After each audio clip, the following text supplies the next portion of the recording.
Sos, grabe ato ang customer no, walay adlaw nagipili maski nag-signal number 1 ta diri dapita sa Cebu. May gani pud no kay ang bagyo wala po ni agi sa tuwa. Wala pa sad biya ta naka-recover sa ato ang sitwasyon diri sa Cebu no na perting baha. Unsaon na lang kung diri pa to ni agi sa tuwa. Panampit na jud ta. Nagpadayon lang gihapon ta sa pagpanginabuhi nato karon tong usa ka amigo diyan no, ganina pa na siya nag-una mo nang nihangyo na lang po siya ni Junel. Pwede ba makauna kay ang linya perting taasa.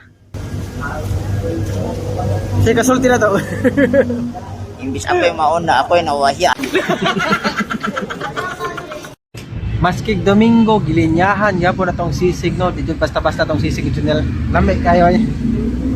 Nagkaana mo kakusog atong uwan karon no, pero mapil na jud nato ang signal number 1. Gani pod no kay atong area diri safety ra jud kayo kay atong customer dili jud mabasa. Unlike sa una na pwede jud ta mabasa atong higayuna. Open ra jud kay tanan atong area. Kumpara nato karon diri na makapasilong ra ato ang customer diri. Nang dako kitag pasalamat sa atong customer karon no maski nag-uwan ila jung gilinyahan. Mao ra gihapon ato ang baligyan no, usara kami no, pero mao ni among pambato. Kumbaga mao ni among best seller na among ikaalagad sa inyo. Kalamian na lang jud sa ato ang sisig tanaw no, pero mag-amping lang jud ta kung natay history sa tuwa nga high baron ta. Hinuon sad basta bawal lami jud na siya, especially sa mga sisig lovers diha no.